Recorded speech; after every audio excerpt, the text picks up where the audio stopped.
모임들을 주님의 이름으로 환영합니다. 제자들이 답답한 다락방에 숨어 있을 때에 부활하신 예수님이 그들 속에 임하셨던 것처럼 우리의 예배 속에도 주님이 임하시는 줄 믿습니다. 이제 곧 가신 하나님께 예배합니다. 하나님께 예배하는 사람은 영과 진리로 예배해야 합니다. 아멘.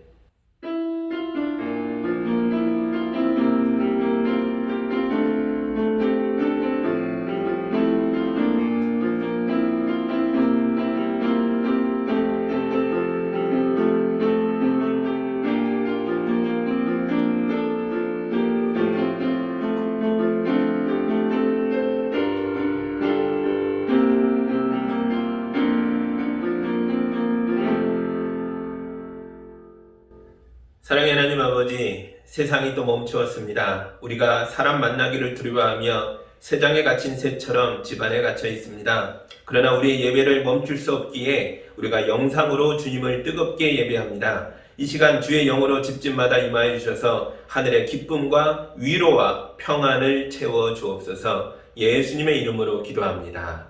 아멘. 찬송가 20장 함께 찬양하겠습니다.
우리 한 주간의 삶을 돌아보며 아버지 앞에 왔으나 더럽혔던 것들이 있다면, 부끄러운 것들이 있다면 다 이 시간 고백하고 용서받고 예배제다움을 회복하는 기도를 함께 드리겠습니다.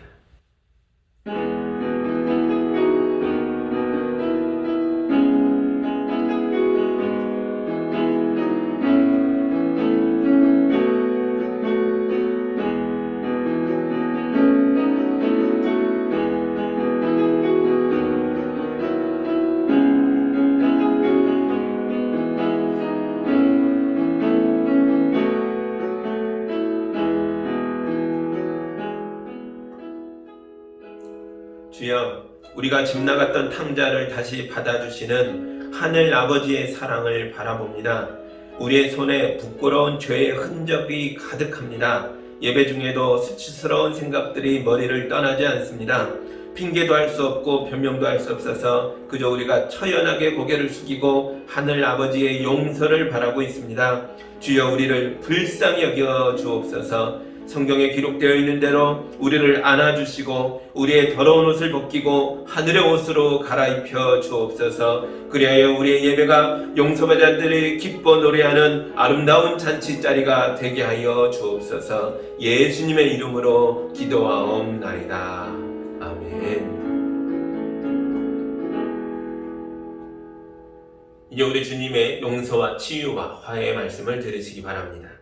예수께서 그에게 말씀하셨다. 오늘 구원이 이 집에 이르렀다. 이 사람도 아브라함의 자손이다. 인자는 잃은 것들을 찾아 구원하러 왔다. 아멘. 이제 용서받은 자로서 사도신경으로 의례신앙을 함께 고백하겠습니다.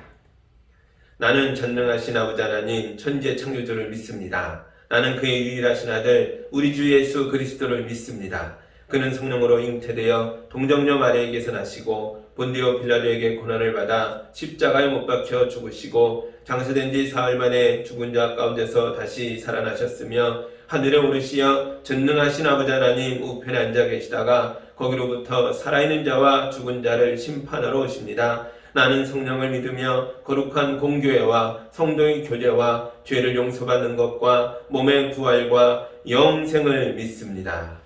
아멘. 찬송가 384장 함께 찬양하겠습니다.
기도하겠습니다.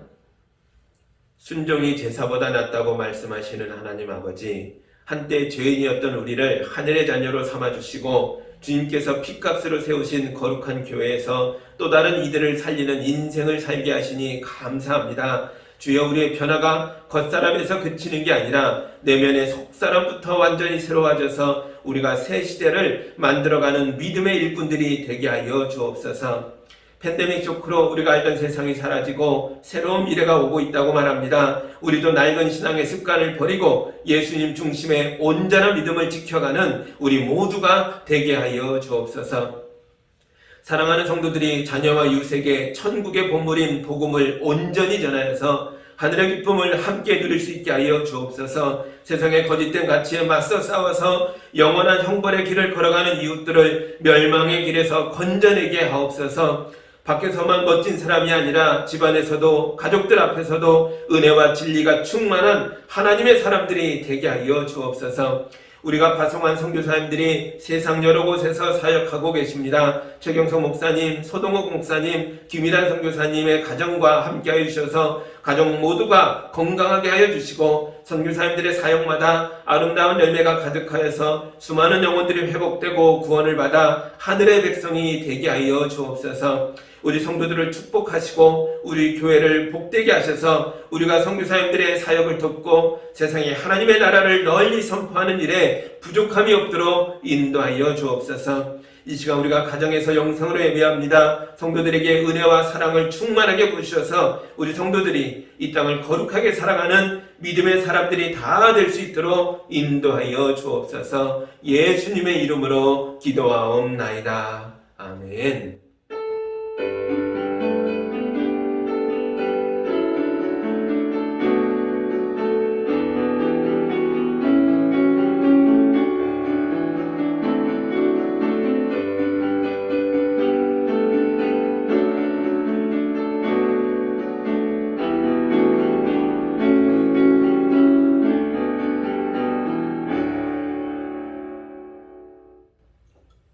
우리 찬양 간사님께서 연주로 하나님께 영광을 올려드리겠습니다. 여러분들 잘 들으시면서 마음의 기쁨과 위로의 시간이 되시기를 바랍니다.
하나님의 말씀 같이 보겠습니다. 오늘 우리에게 주시는 주님의 말씀은 요한복음 14장 1절에서 14절까지의 말씀입니다. 하나님의 말씀을 봉독할 때 여러분도 함께 보시기 바랍니다. 너희는 마음에 근심하지 말아라. 하나님을 믿고 또 나를 믿어라. 내 아버지의 집에는 있을 곳이 많다. 그렇지 않다면 내가 너희가 있을 곳을 마련하러 간다고 너희에게 말하였겠느냐. 나는 너희가 있을 곳을 마련하러 간다. 내가 가서 너희가 있을 곳을 마련하면 다시 와서 너희를 나에게로 데려다가 내가 있는 곳에 너희도 함께 있게 하겠다. 너희는 내가 어디로 가는지 그 길을 알고 있다. 도마가 예수께 말하였다. 주님, 우리는 주님께서 어디로 가시는지도 모르는데 어떻게 그 길을 알겠습니까? 예수께서 그에게 말씀하셨다. 나는 길이요 진리요 생명이다. 나를 거치지 않고서는 아무도 아버지께로 갈 사람이 없다. 너희가 나를 알았더라면 내 아버지도 알았을 것이다. 이제 너희는 내 아버지를 알고 있으며 그분을 이미 보았다. 빌립이 예수께 말하였다. 주님, 우리에게 아버지를 보여주십시오. 그러면 좋겠습니다. 예수께서 대답하셨다. 빌립아, 내가 이렇게 오랫동안 너희와 함께 지냈는데도 너는 나를 알지 못하느냐? 나를 본 사람은 아버지를 보았다. 그런데 네가 어찌하여 우리에게 아버지를 보여주십시오 하고 말하느냐? 내가 아버지 안에 있고 아버지께서 내 안에 계시다는 것을 네가 믿지 않느냐? 내가 너희에게 하는 말을 내 마음대로 하는 것이 아니다. 아버지께서 내 안에 계시면서 자기의 일을 하신다. 내가 아버지 안에 있고 아버지께서 내 안에 계시다는 것을 믿어라. 믿지 못하겠거든 내가 하는 그 일들을 보아서라도 믿어라. 내가 진정으로 너에게 말한다. 나를 믿는 사람은 내가 하는 일을 그도 할 것이요 그보다 더 큰 일도 할 것이다. 그것은 내가 아버지께로 가기 때문이다. 너희가 내 이름으로 구하는 것은 내가 무엇이든지 다 이루어 주겠다. 이것은 아들로 말미암아 아버지께서 영광을 받으시게 하려는 것이다. 너희가 무엇이든지 내 이름으로 구하면 내가 다 이루어 주겠다. 아멘. 잠깐 기도합니다. 하나님 감사합니다. 주님의 말씀이 제자들에게 선포될 때에 제자들이 위로를 받고 용기를 얻었던 것처럼 이 말씀이 우리 안에 들어와서 우리도 이 어려운 시대를 담대하게 살아가는 거룩한 능력이 될 수 있도록 도와주옵소서. 예수님의 이름으로 기도합니다. 아멘.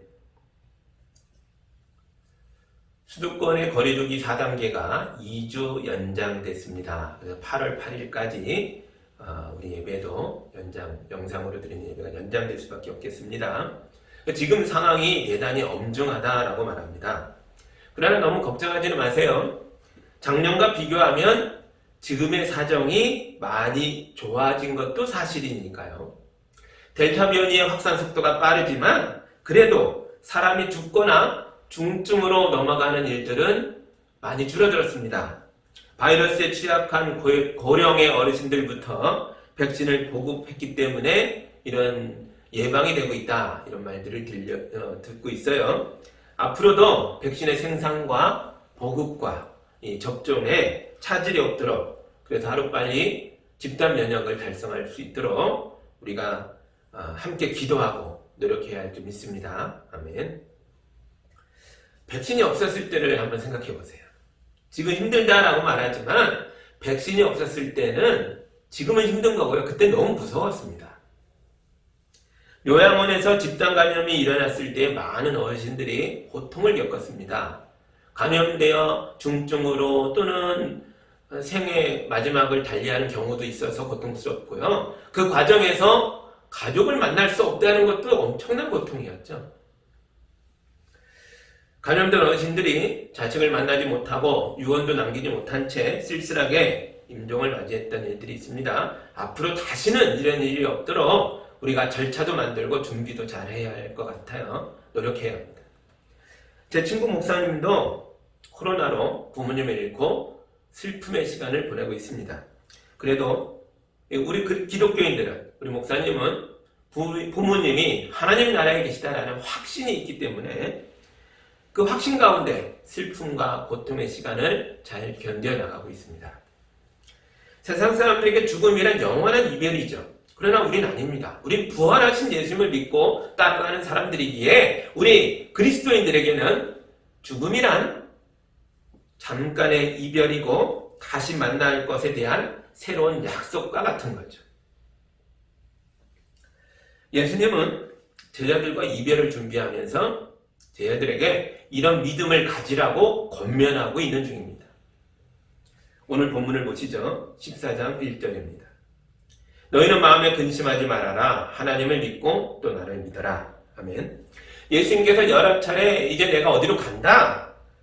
그래서 우리가 서로 못 보게 될 시간이 다가오고 있다 라고 말씀하시니까 제자들이 근심될 수밖에 없죠. 무슨 말씀일까? 어떻게 된다는 걸까? 마음에 근심이 가득했습니다. 그러자 예수님이 풀이 잔뜩 죽어있는 제자들에게 힘을 주는 말씀을 하시는 거예요. 얘들아, 근심하지 마. 너희가 하나님을 믿듯이 또 나를 믿고 있잖아. 내가 잠깐 안 보이게 되는 건 다 너희를 위해서다. 그러니까 힘을 내자. 요즘식으로 말하면 파이팅! 이렇게 하신 거예요. 지금 예수님은 십자가의 죽음을 앞에 둔 채로 사랑하는 제자들에게 작별 인사를 건네고 있는 겁니다. 예수님은 제자들의 이별의 슬픔을 빨리 극복할 수 있도록 힘과 용기를 불어넣어주는 말씀을 아주 많이 하셨습니다. 얼마나 많이 하셨는지 요한이 예수님의 작별 인사의 말씀을 다 모아서 정리해서 글로 옮겨놓고 보니까 14장, 15장, 16장에 걸쳐 있는 거예요. 아주 자세하게 기록해놨습니다. 이제부터 우리도 예수님의 말씀을 하나씩 읽어 나갈 겁니다. 이 말씀을 읽어 나가는 가운데 여러분의 마음에 근심이 떠나가고 이별의 슬픔도 극복하고 힘과 용기가 충만하게 그런 인생을 살게 되기를 예수님의 이름으로 축복합니다. 아멘. 이제 첫 번째 작별의 말씀을 보겠습니다. 2절입니다. 내 아버지의 집에는 있을 곳이 많다. 그렇지 않다면 내가 너희가 있을 곳을 마련하러 간다고 너희에게 말했겠느냐? 나는 너희가 있을 곳을 마련하러 간다. 아멘. 예수님은 지금 헤어져야 하는 이유를 설명하고 계십니다. 작별 인사에는 이유가 꼭 들어가야 합니다. 우리가 왜 헤어져야 되는가? 왜 당분간 못 보게 되는가? 또는 왜 영원히 못 보게 되는가? 그 이유를 알아야 되는 거죠. 이유 없이 떠나가는 사람들이 있는데요. 그건 굉장히 잔인한 행동입니다. 남겨지는 사람들이 위로를 받아야 합니다. 이유를 알아야 위로를 받는 거예요. 세월호가 침몰했을 때에 그 사건이 지난 지가 수년이 흘렀지만 남겨진 가족들은 아직도 고통을 받고 있습니다. 이들은 아직도 진상규명을 요구하며 여러 차례 법에 호소하기도 하고 이것들이 지금 재판도 진행되고 있고 그렇죠. 왜 그렇습니까? 갑작스런 작별에 대해서 왜 이런 작별을 해야 됐는지에 대해서 충분한 설명을 듣지 못한 거예요. 예수님을 보십시오. 예수님은 세상에 남겨지는 제자들에게 온 마음을 다 기울여서 작별의 이유를 설명하고 있어요.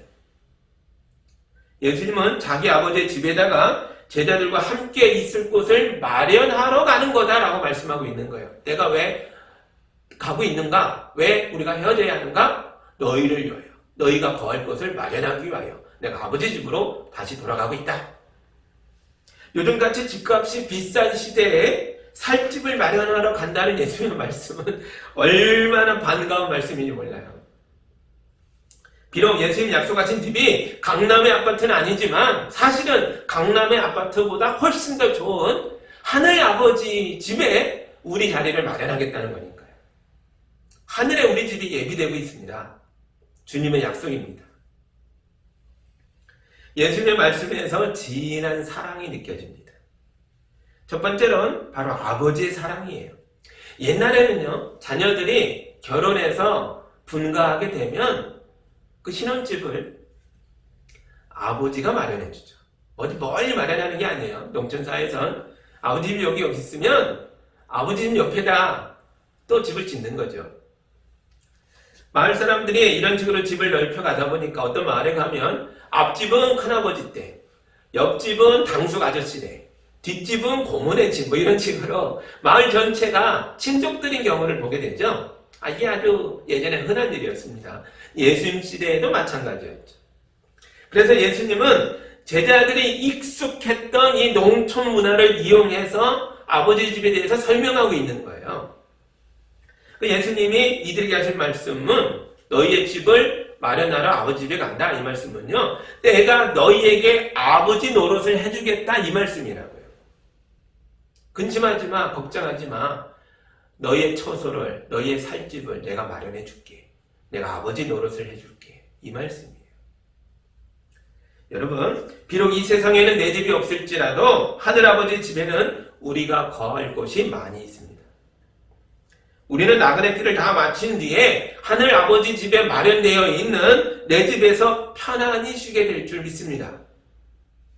하늘아버지는 우리를 위해서 아버지 노릇을 하시는데요, 이것을 영원히 하십니다. 세상의 아버지 노릇은 한계가 있지만 하늘아버지의 노릇은 영원하십니다.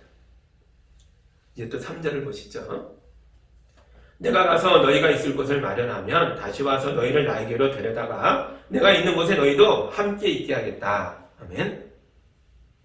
예수님은 또 다른 표현으로 남겨지는 제자들에게 진한 사랑을 전하고 계십니다.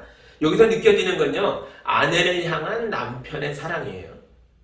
예수님은 마치 신혼집을 마련한 신랑이 신부를 다시 데리러 오는 것처럼 다시 우리에게 오셔서 우리를 자기 신부처럼 신혼집으로 데려가겠다라고 말씀하고 있는 거죠. 사도 바울은 이런 예수님의 말씀에 큰 감동을 받았던 것 같아요. 그는 에베소서 5장 25절에다가 이런 말을 적어놨습니다. 남편 이 여러분, 아내를 사랑하기를 그리스도께서 교회를 사랑하셔서 교회를 위하여 자신을 내어줌 같이 하십시오. 아멘.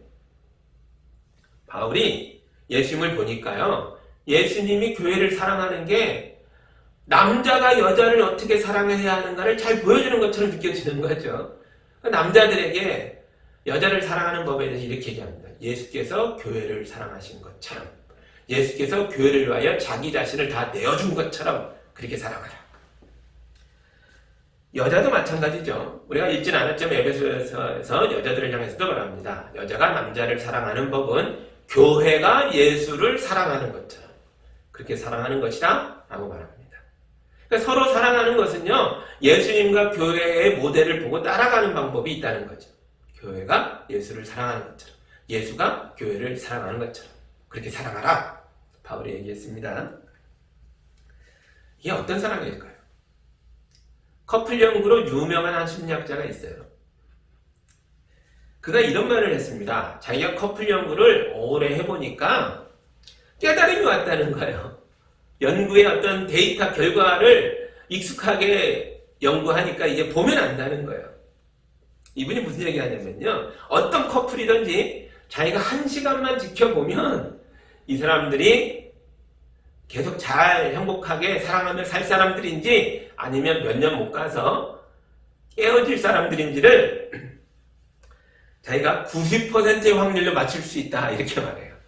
말이 안 될 것 같죠? 90%의 확률이라니 말이 됩니까? 근데 그럴 수 있다는 거예요. 1시간만 지켜보면. 그 사람이 하는 말이 이거예요. 자기가 중점적으로 보는 게 있대요. 언어랍니다. 언어. 커플들이 1시간 동안 앉아서 어떤 대화를 나누는가, 어떤 언어를 사용하는가, 그걸 지켜보면 알 수 있대요. 서로 비난하고 비판하고 무시하는 말을 사용하는 사람들은 지금 당장은 서로 많이 사랑한다고 말하고 너 없으면 죽을 것 같아 말한다고 해도 몇 년 못 가서 결국 헤어지더라 라는 거예요. 이게 꼭 커플에게만 적용되는 말이겠습니까? 형제가 아니든 자매가 아니든 직장 동료든 친구든 모두 마찬가지라는 거죠. 아무리 좋은 직장이라도 회사 문화가 서로를 비난하고 비판하고 무시하는 문화라면 그 회사를 끝까지 다닐 수 있겠습니까? 아무리 좋은 대기업이라도 몇 년 못 가서 뛰쳐나가고 싶겠죠. 교회도 그렇죠. 교회 왔는데 교인들이 서로 헐뜯고 비난하고 무시하면 그 교회는 몇 년 못 가서 문을 닫을 수밖에 없는 교회가 되는 거죠. 교회는 예수님을 사랑해야 합니다. 예수님은 교회를 사랑하십니다. 그 사랑을요, 우리도 서로 나눠야 합니다. 예수님이 지난주에 봤죠? 말씀하셨죠? 제자들에게 내가 너희를 사랑한 것처럼 너희도 서로 사랑하라. 그래야만 너희가 내 참 제자가 되는 것이다. 오늘 본문에서 울려 퍼지는 예수님의 언어를 보십시오. 예수님은 십자가의 죽음을 앞두고 있는 상황에서도 제자들을 위로하고 격려해서 용기와 힘을 북돋아주는 일에 최선을 다하고 계십니다. 이런 아름다운 작별 인사가 제자들에게 주어졌기 때문에 제자들은 죄악으로 가득한 세상에서도 길을 잃지 않고 뚜벅뚜벅 하나님 나라를 향해서 걸어갈 수 있었던 것입니다. 4절 보시죠. 너희는 내가 어디로 가는지 그 길을 알고 있다. 아멘. 예수님은 우리가 따라가야 할 길입니다. 여러분이 지금까지 어떤 길을 걸어왔던지 간에 이제부터는 여러분 각자의 기준을 내려놓으시고 예수님을 나의 새로운 출발점으로 삼으셔야 합니다. 모든 것을 예수님께 다시 배워야 합니다. 부모가 전해준 거 말고요. 세상에서 배운 거 말고요. 학교에서 깨우친 거 말고요. 세상에서 치열하게 경쟁하면서 몸으로 배운 거 말고요. 예수님을 만나서 말씀을 통해서 새로 배운 것들을 내 인생에 다시 적용해야 합니다. 예수님은 교회를 사랑하시되 자기를 다 내어주시기까지 사랑하셨습니다. 여러분이 생각하는 사랑이 있겠죠? 그러나 여러분의 기준을 내려놓으시고 예수님의 사랑을 배워서 다시 사랑해 보십시오. 여러분이 가정에서 이런 사랑을 한다면 여러분의 가정은 사랑이 넘치는 하나님의 집이 될 것입니다. 하나님이 사실은 멀리 있는 게 아닙니다. 하늘에만 있는 게 아닙니다. 주의 사랑이 넘치는 곳은 하나님의 집이 되는 거죠. 우리 교인들이 서로를 향해서 이런 사랑을 한다면 우리 교회는 저주받은 세상 속에서도 찬란하게 빛나는 하나님의 집이 될 줄 믿습니다. 마치 어둠 속에 빛나는 등대처럼 죄악으로 가득한 캄캄한 세상에서 사람들이 빛을 보게 될 것입니다. 예수님 교회는 불이 켜진 교회다. 사랑이 있다. 빛난다. 왜냐하면 우리 예수님이 아버지의 집으로 인도해 주는 길이시기 때문입니다.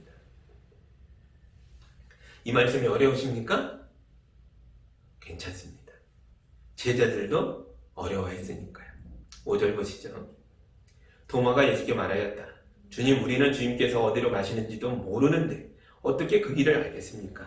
힘 빠지죠? 예수님 이렇게 정성을 다하여 말씀하셨는데 도마가 모르겠어요. 도대체 무슨 말씀이세요? 어쩌면 도마가 모르는 게요, 당연할 수 있습니다. 왜냐하면 사람이란 존재는요, 경험해 본 것만 알거든요. 경험하지 못한 건 알 수가 없습니다. 이런 걸 잘 보여주는 게요, 이게 영화예요, 영화. 그 미래 세계를 보여주는 영화들이 굉장히 많죠. 뭐 여러 영화들이 있지만 그 중에 하나, 에얼리언이라는 영화 혹시 아세요? 먼 미래에 지구인들이 우주 먼 곳까지 식민지를 건설하고 살아갑니다. 그래서 우주 화물선이 있는데 거기에 외계의 미지 생명체가 탄 거예요. 그런데 이 생명체가 얼마나 무섭던지 사람들을 계속 죽이고요. 사람들 그 몸에다가 자기 새끼를 까놓습니다. 아주 무섭죠. 사람들이 좁은 우주선에서 이 미지의 생명체와 아주 격렬하게 목숨 걸고 싸우는 이야기가 영화에 담겨 있습니다. 이 영화는요, 우주여행을 다니는 먼 미래 이야기인데요, 이상하게도 영화에 쓰이는 우주선의 모습, 그 안에 소품들, 심지어 사람들이 쓰는 무기가 굉장히 익숙합니다. 사람들이 총알이 나가는 기관총을 쓰고 있어요. 우주괴물을 향해서 막 기관총을 씁니다. 과연 먼 미래에도 그런 총을 사용할까요? 그럴 리가 없죠. 그러나 영화 제작자들은 미래의 총이 어떤 모습일지를 상상할 수가 없는 거예요. 경험해 본 적이 없기 때문에. 아직 경험하지 못한 건 상상도 불가능한 거죠. 그래서 이미 알고 있는 기관총을 조금 변형시켜서 이게 미래의 총이다 라고 보여주고 있는 거죠. 우리도 과거의 경험을 기대해서 영화를 보기 때문에 아무 의심 없이 그걸 미래라고 받아들이고 있습니다. 도마도 그래요. 제자들은 아직 예수님의 십자가를 경험하지 못했습니다. 제자들은 아직 예수님이 죽음을 이기고 부활하신 것을 경험하지 못했습니다. 제자들은 아직 오순절 마가다락방에서 불처럼 뜨겁게 임하셨던 성령님의 임재를 경험하지 못했습니다. 그래서 아직은 예수의 길이 무엇인지를 알 수가 없는 거예요. 그래서 예수님께서 도마에게 이렇게 대답하십니다. 6절 보시죠. 예수께서 그에게 말씀하셨다. 나는 길이요 진리요 생명이다. 나를 거치지 않고서는 아무도 아버지께로 갈 사람이 없다. 아멘. 도마가 길을 모르겠다고 하자 예수님이 자기를 보여주셨어요. 도마야, 나를 봐. 내가 길이고 내가 진리고 내가 생명이야. 너는 나를 경험했잖아. 지난 3년 동안 나를 따라다니면서 어떤 경험을 했는지를 생각해봐라. 그 경험이 말씀을 깨닫도록 인도해 줄 것이다. 그리고 너는 내가 십자가에서 죽는 것도 경험하게 될 것이다. 너는 나를 봐야 돼. 내가 어떤 죽음을 겪게 될 것인지, 그 죽음의 의미가 무엇인지, 내가 죽음을 이기고 어떤 모습으로 살아날 것인지를 너는 경험하게 될 것이다. 나를 봐. 나를 쳐다봐. 나를 경험해라. 그러면 길을 알게 될 것이다. 이 얘기를 하시는 거예요. 저는 예수님께서 도마에게 하시는 말씀을 보면서 제 자신을 돌아보게 됩니다. 저는 지금 여러분에게 말씀을 선포하고 있어요. 저는 여러분에게 말씀을 선포는 하고 있으나 그러나 이 말씀을 경험하도록 돕고 있는 것일까요? 이건 좀 다른 문제라는 걸 느낄 수 있었습니다. 말씀을 전하는 거와 말씀을 경험하는 건 다른 문제라는 거죠. 제가 말만 하고 있는 건 아닐까요? 여러분은 어떻습니까? 가족과 이웃에게 복음을 전하실 때가 있을 텐데요. 과연 나는 내 가족과 내 이웃을 향해서 복음을 전하고 있는 것일까요? 아니면 복음을 경험하도록 하고 있는 걸까요? 굉장히 다른 문제겠죠. 우리가 전하는 복음과 전혀 동떨어진 말로는 복음을 선포하는데 우리가 주는 경험은 전혀 동떨어진 엉뚱한 것들이면 어떡하죠? 그럼 우리 말이 힘을 잃겠죠. 경험과 달라서요. 이게 오늘날 한국교회가 겪고 있는 문제입니다. 대한민국의 20대 이하의 젊은이들 중에 무신론자가 70%가 넘는데요. 젊은이들이 교회를 싫어할까요? 아니요. 그들은 교회를 싫어하지 않아요. 싫어하는 게 아니고 관심이 없어요. 무관심이에요. 왜 종교가 없습니까? 교회가 뭐 어떻게 했나요? 아니요. 몰라요. 관심이 없어요. 알고 싶지도 않아요. 그런 시대를 살고 있다는 거죠. 예수의 사랑이 이렇게 뜨거운데 구원의 진리가 이렇게 엄청난데 이 말씀이 우리 삶을 이렇게 바꿔놓고 있는데 왜 대한민국의 젊은이들은 이 진리의 말씀에 대해서 관심이 없는 걸까요? 왜냐하면 교회가, 제가, 또 우리 어른들이 우리 젊은이들에게 이 말씀을 경험시켜 주지 못하고 있으니까요. 이 말씀이 우리 젊은이들이 처해 있는 현실과 무슨 상관이 있는 걸까요? 우리 교회 활동이 우리 젊은이들에게 어떤 경험을 제공해주고 있는 걸까요? 사실은 잘 모르겠어요. 젊은이들을 위해서, 청소년들을 위해서, 어린이들을 위해서 우리가 뭘 하고 있는 걸까요? 모르겠습니다. 아무것도 경험할 수 없으니까 그냥 무관심해질 수밖에 없는 거죠. 말이 힘을 잃게 되는 거죠. 예수님은 내가 길이다라고 말씀하셨어요. 그리고 길을 잃은 사람들 속에 뛰어들어가서 그들을 하나님의 나라로 인도해주는 길이 되어주셨습니다. 예수님은 내가 진리다라고 말씀하셨어요. 그리고 진리가 사라지고 거짓이 판을 치는 세상 속에 뛰어들어가서 종교 지도자들의 거짓과 위선에 맞서 싸우셔서 사람들로 하여금 진리를 경험하도록 하셨어요. 예수님은 내가 생명이다 라고 말씀하셨어요. 그리고 죄와 죽음이 노예로 세상 사람들을 짓누르고 있는 세상에 뛰어들으셔서 십자가에다가 자기 생명을 다 바쳐서 대신 죽어주심으로 사람들로 하여금 생명이 무엇인지를, 생명으로 죽어가는 생명을 어떻게 구원하는지를 경험하게 하셨습니다. 여러분, 제가 뭘 해야 할까요? 우리 교회는 뭘 해야 할까요? 지금 당장 생각나는 것들이 별로 없어요. 그래도 찾아야죠. 열심히 기도하면서 고민하면서 찾아봐야 합니다. 사실 제자들도 한동안은 계속 몰랐습니다. 한참 후에 이 제자 공동체가 교회가 되고 한참 지나서 비로소 뭔가 역사를 이루기 시작하겠죠. 아직은 잘 몰라요. 우리처럼. 8절 보시죠. 빌립이 예수께 말하였다. 주님, 우리에게 아버지를 보여주십시오. 그러면 좋겠습니다. 아까는 도마였고 이제는 또 빌립이네요. 빌립도 예수의 말씀을 이해하지 못하고 있습니다. 이처럼 제자들의 무지함이 가득한데도 예수님은 이 제자들을 사랑하셨어요. 10절과 11절을 보시죠. 내가 아버지 안에 있고 아버지께서 내 안에 계시다는 것을 네가 믿지 않느냐? 내가 너에게 하는 말은 내 마음대로 하는 것이 아니다. 아버지께서 내 안에 계시면서 자기의 일을 하신다. 내가 아버지 안에 있고 아버지께서 내 안에 계시다는 것을 믿어라. 믿지 못하겠거든 내가 하는 그 일들을 보아서라도 믿어라. 아멘.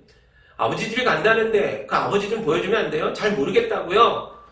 빌립이 말하자 예수의 대답은 똑같습니다. 도마에게 한 거와 닮아있죠. 뭡니까? 나를 봐. 나를 믿어. 내가 하는 일을 통해서라도 믿어. 내가 하는 일을 너는 경험했잖아. 라고 말씀하는 거죠. 예수님은 자기 자신을 보여주고 있습니다. 그리고 이 경험이 말씀을 이해하도록, 이 경험이 말씀을 믿도록 인도하고 있다라고 가르쳐주고 있는 거예요. 예수님은 우리의 길이십니다. 그리고 그 길을 말로만이 아니라 실제로 걸어가심으로써 우리가 그 길을 경험하게 하고 계십니다. 여러분, 우리는 예수님이 가신 길을 따라가야 합니다. 이게 바로 우리 교회가 걸어가야 할 길이에요. 이 길은 우리 자신이 함께 걸어가야 할 길입니다. 우리는 진리를 사람들에게 선포하는 것을 그치는 것이 아니라 우리를 통해서 사람들이 이 진리를 경험하게 해야 합니다. 아직은 그 방법을 모르겠으나 기도하고 고민하고 노력하고 찾고 찾아서 그 일을 실천해야 하는 날이 우리에게 와야 합니다. 제자들은 무지했어요. 오늘날에 우리도 아는 게 별로 없어요.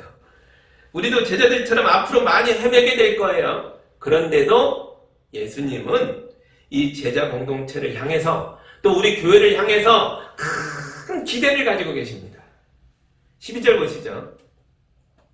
내가 진정으로 너에게 말한다. 나를 믿는 사람은 내가 하는 일을 그도 할 것이요 그보다 더 큰 일도 할 것이다. 그것은 내가 아버지께로 가기 때문이다. 아멘. 교회는 예수께서 하신 일보다 더 큰 일을 하게 될 것입니다. 그게 뭐죠? 우리가 뭘 할 수 있기에 예수께서 하신 일보다 더 큰 일을 할 거라고 자꾸 얘기하시는 거죠? 저는 그게 수학의 기쁨이라고 생각합니다.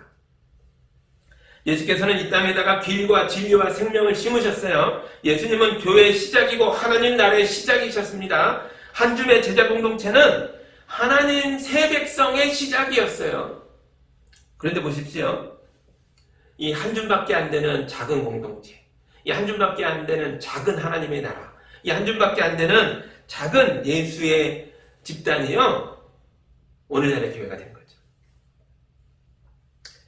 우리는 예수님의 시작, 예수님의 심으심의 결과물이에요. 열매죠. 우리는 예수님의 이 십자가 사역의 생명의 완성품들입니다. 그리고 우리 교회가 하는 모든 일들은 예수께서 이미 심어 놓으신 것들을 수확하는 일들이 될 것이에요. 그래서 우리가 예수님보다 더 큰 일을 한다라고 하시는 거예요.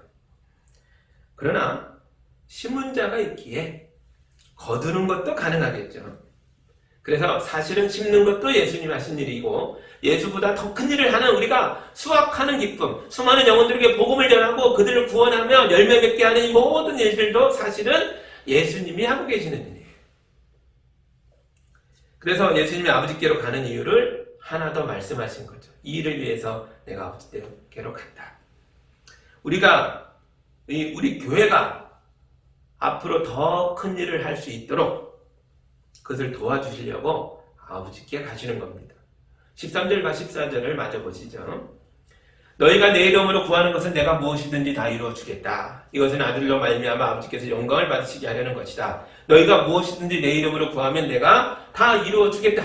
아멘. 너희가 내 이름으로 구하면 이루어 줄게 라는 말을 2번 반복해서 얘기합니다. 이 일을 위해서 내가 아버지께로 가는 거야 라고 말씀하시는 거예요. 여러분, 예수의 이름으로 기도하면 다 들어주시겠대요. 이건 말이죠. 이 말이 길이요, 진리요, 생명이 우리에게 되려면요, 이 말을 우리가 경험해야 합니다.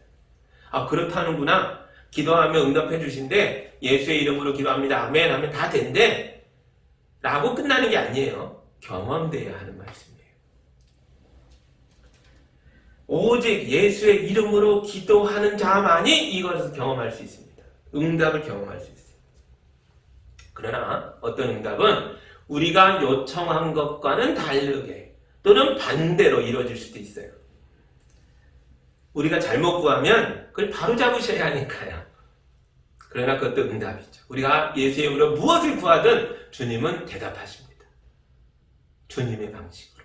우린 그걸 경험하게 될 거예요. 원하는 대로 이루어지기도 하겠지만 어떤 일은 반대로 이루어지기도 하겠죠. 그러나 그것조차도 우리를 위하여 일하시는 주님의 손길이에요. 경험하게 됩니다. 저도 이제 50대가 돼 보니까요. 어릴 때부터 지금까지 신앙생활을 해오면서 경험이 축적되니까 이걸 알겠어요. 아, 그때 그 고난도, 그때 그 어려움도 내가 그렇게 간절히 기도했는데 안 됐던 것도 응답이었구나. 나를 도우셨던 거. 또 어떤 경험은요, 그렇게 기도했더니 불가능할 것 같던 일이 이루어지는 걸 경험하기도 해요. 도우셨구나. 예수의 이름으로 기도하면 다 이루리라 하신 말씀이 경험되기 시작했어요. 여러분, 이제 이쯤 되니까요, 경험이 쌓이니까 사실 세상에 두려울 게 별로 없어요. 이 말씀을 믿으니까요. 결국 모두가 모든 게 은혜가 될 줄 믿습니다. 예수님이 제자들에게 해주시는 마지막 약속이에요. 이 말씀으로 제자들에게 힘을 불어넣어 주시고 그들을 위로하고 그들을 강건하게 미래의 주인공으로 세우고 계세요. 예수님은 길이요 진리요 생명이십니다. 제자들은 이걸 지금 경험했고 앞으로 더 큰 경험을 하게 될 거예요. 이 일을 위해서 예수께서 아버지께로 가고 계세요. 우린 기도해야 합니다. 그래야 믿음이 성장해요. 믿음의 성장은요, 기도한 사람만 알 수 있어요. 예수의 이름으로 이 말씀 붙잡고 기도하는 사람만이 경험이 일어날 때 이것이 무엇인지를 알 수 있어요. 기도하지 않은 자는 어떤 도우심이 있어도 깨닫지 못합니다. 상상하지 못한 건 알 수가 없어요. 경험하지 못한 건 깨달을 수가 없어요. 여러분, 기도하는 자만이 작은 믿음에서 더 큰 믿음으로 나아갈 수 있습니다. 나를 구원하고 내 가족을 인도할 수 있는 예수님보다 더 큰 일을 감당할 수 있게 됩니다. 예수의 이름으로 날마다 기도하며 길이요 진리요 생명이신 예수님을 날마다 경험하며 나와 내 가정과 내 이웃을 구원해가는 예수 양기교회 성도들이 다 되시기를 우리 주님의 이름으로 축복합니다. 아멘. 우리 함께 기도하겠습니다. 사랑의 하나님 아버지, 감사합니다. 우리 예수님이 십자가를 앞두고 마지막 말씀을 간곡하게 저희들에게 선포하심으로써 이들에게 십자가의 경험이, 부활의 경험이 큰 능력이 되도록 도우시는 걸 봅니다. 주님, 우리에게 이 말씀을 선포하셨으니 우리 이 말씀 간절히 붙잡고 예수의 이름으로 간절히 기도하고 부르짖으며 이 험한 세상에서 하나님의 자녀다움으로 승리자의 모습으로 살아갈 수 있도록 인도하여 주옵소서. 우리 성도들의 간절한 기도와 헌신된 삶과 믿음의 발걸음을 통해서 성도들의 가정이 구원받게 하시고 이웃에게 복음이 전파되며 수많은 생명들을 거룩한 열매로 거두며 살 수 있도록 도와주옵소서. 예수님의 이름으로 기도합니다. 아멘.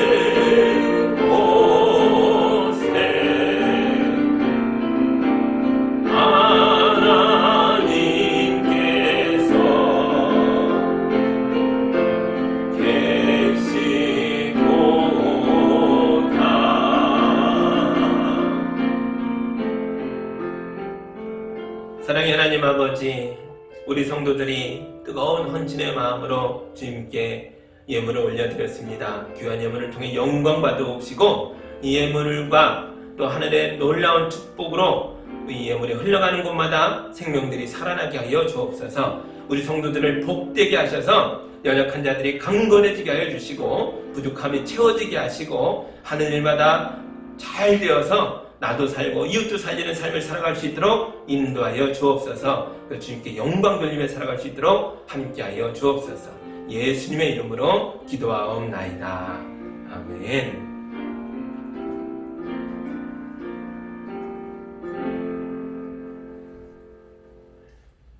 할렐루야. 또 2주 연장으로 인하여서 우리 교회가 8월에 예정하고 있었던 여러 가지 일들을 좀 미루게 됐습니다. 첫 주에는 사실 재직회를 하려고 했는데 좀 미뤄지게 됐고요. 둘째 주에 당회도 미뤄지게 됐습니다. 이거는 다시 풀리면 셋째 주에 하려고 합니다. 기억해 주시고요. 또 이 기간에도 여러분 열심히 기도하며 담대하게 약해지지 마시고 힘있게 살아가시기 바랍니다. 주님이 도우신 줄 믿습니다. 네, 우리 마지막 찬양 충만 뜨겁게 찬송하고 삶의 자리로 나아가겠습니다.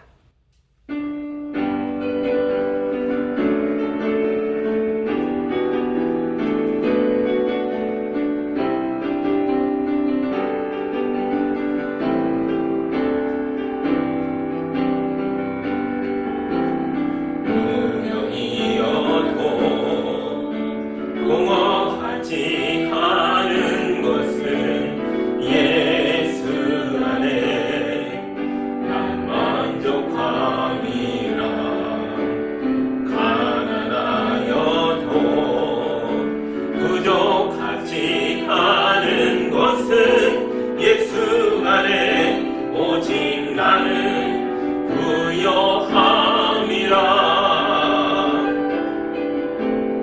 고난 중에도 견뎌낼 수 있는 것은 주의 계획이기 때문이라. 실패하여도 일어설 수 있는 것은 예수 안에 오직 나는 승리함이라. 난 예수로 충만하네. 난 예수로 충만하네. 난 예수로 충만하네. 영원한 왕 내 안에 살아계시네. 내 몸이 약해도 낙심하지 않는 것은 예수 안에 난 완전함이라. 화려한 세상 부럽지 않은 것은 난 예수로 충만함이라. 난 예수로 충만하네. 세상 모든 것들도 부럽지 않네. 난 예수로 충만하네. 영원한 왕 내 안에 살아계시네. 난 예수로 충만하네. 세상 모든 풍파도 두렵지 않네. 난 예수로 충만하네. 영원한 왕 내 안에 살아계시네. 영원한 왕 내 안에 살아계시네.